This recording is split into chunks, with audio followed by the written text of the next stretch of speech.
శ్రీ క్రోధినామ సంవత్సర ఉగాది సందర్భంగా హైదరాబాద్లోని జూబ్లీహిల్స్ పెద్దమ్మ తల్లి ఆలయానికి భక్తులు పోటెత్తారు. పెద్దమ్మ తల్లిని దర్శించుకుని ప్రత్యేక పూజలు చేస్తున్నారు. భక్తుల రద్దీ దృష్ట్యా ఎలాంటి ఇబ్బందులు తలెత్తకుండా అన్ని ఏర్పాట్లు చేశామని ఆలయ అధికారులు తెలిపారు. దీనిపై మరింత సమాచారం మా ప్రతినిధి సుష్మిత అందిస్తారు. ఉగాది పండుగ కావడంతో జూబ్లీహిల్స్లోని పెద్దమ్మ తల్లి ఆలయంలో భక్తుల సందడి కనిపిస్తుంది. తెల్లవారుజాము నుంచి కూడా వచ్చే భక్తులందరూ కూడా ప్రత్యేకంగా ఏర్పాట్లు చేశారు. మరి ఇవాళ తొలి సంవత్సరం ఉగాది కావడంతో తెలుగు ప్రజలంతా కూడా ఇవాళ నూతన సంవత్సరంగా భావిస్తూ ఉంటారు. ఇవాళ వచ్చి అమ్మవారిని దర్శించుకున్నా కానీ దైవ దర్శనం చేసుకున్నా అంతా మంచి కలుగుతుందని భావిస్తూ ఉంటారు.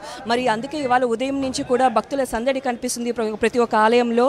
అంతేకాకుండా పంచాంగ శ్రవణం అనేది కూడా ప్రతి ఒక్క ఆలయంలో ఏర్పాటు చేస్తుంటారు. అలాగే షడ్రుచులు కలిపిన ఉగాది పచ్చడితో పాటు కూడా అన్ని ఏర్పాట్లు చేశారు. ఆలయాన్ని కూడా ఎంతో శోభాయమానంగా కూడా అలంకరణ చేసిన పరిస్థితులు ఇక్కడ కనిపిస్తూ ఉన్నాయి. అయితే ఇక్కడ ఎటువంటి ఏర్పాట్లు చేశారు, భక్తుల సందడి ఏ విధంగా ఉంది ఒకసారి అడిగి తెలుసుకునే ప్రయత్నం చేద్దాం. మనకు ప్రస్తుతం అందుబాటులో ఉన్నారు జూబ్లీహిల్స్ ఈవో. సార్ చెప్పండి, ఇక్కడ మరి ఇవాళ ఉగాది క్రోధినామ సంవత్సరం తొలి సంవత్సరం, ఇక్కడ ఎటువంటి ఏర్పాట్లు చేశారు, భక్తుల సందడి ఏ విధంగా ఉంది? ముందుగా భక్తులందరూ కూడా క్రోధినామ సంవత్సర శుభాకాంక్షలు. పెద్దమ్మ దేవాలయంలో ఈరోజు ఉగాది పురస్కరించుకుని ప్రత్యేకమైన ఏర్పాటు చేయడం జరిగింది. ప్రత్యేకమైన అలంకారం, అలాగే భక్తులకి ఎటువంటి ఇబ్బంది లేకుండా ప్రత్యేకంగా బయట క్యూ లైన్లు ఏర్పాటు చేయడం జరిగింది. మరికొద్దిసేపట్లో 10-10:30 ప్రాంతంలో ఇక్కడ ఈ ఉగాది పచ్చడి పంపిణీ జరుగుతుంది. భక్తులకు ఎటువంటి ఇబ్బంది లేకుండా అన్ని రకాల ఏర్పాట్లు చేయడం జరిగింది. చలువ పందిళ్ళు అవన్నీ కూడా చేయడం జరిగింది.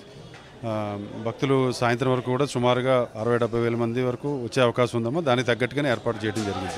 తెలుగు సంవత్సరాది మూడు రోజు క్రోధినామ సంవత్సరం, కొత్త సంవత్సరం ఈరోజు ఆరంభమైంది. ఈరోజు ఉదయాన్నే అమ్మవారికి 3 గంటలకు పూర్ణాభిషేకం, పాలు, పెరుగు, తేనె, చక్కెర, నెయ్యి, అదేవిధంగా అనేక పండ్ల రసాలతో కూడా అభిషేకం చేయడం జరిగినది. అలంకారం కూడా చేయడం జరిగినది.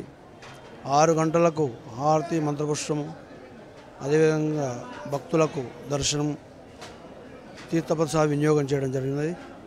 6 గంటల నుండి భక్తులు వేల సంఖ్యలో అమ్మవారిని ఈరోజు దర్శించుకుంటున్నారు. ముఖ్యంగా తెలుగు ప్రజలకు, తెలుగు భక్తులకు అందరూ కూడా, దేశంలో అందరూ కూడా భక్తులందరికీ తెలియజేయడం అంటే ఈరోజు కొత్త సంవత్సరం సందర్భంగా మీకు అందుబాటులో ఉన్న దేవాలయాలకి పోయి ఆ యొక్క స్వామివారిని, అమ్మవారిని దర్శించుకొని ఈ యొక్క సంవత్సరము మీ యొక్క కోరికలు ఏముంటాయో కోరికలు, అదేవిధంగా ఆరోగ్యాలు ప్రసాదించాలని కోరుకొని అమ్మవారిని ప్రార్థించవలసిందిగా మనవి చేస్తున్నాము. అదేవిధంగా ఈ యొక్క క్రోధినామ సంవత్సరం పాడి పంటలు సమృద్ధిగా పండుతాయి, వర్షాలు సకాలంలో కురుస్తాయి. కొన్ని ఇబ్బందులు ఉన్నాయి, ఆ ఇబ్బందులు అమ్మవారు తొలగిస్తుంది.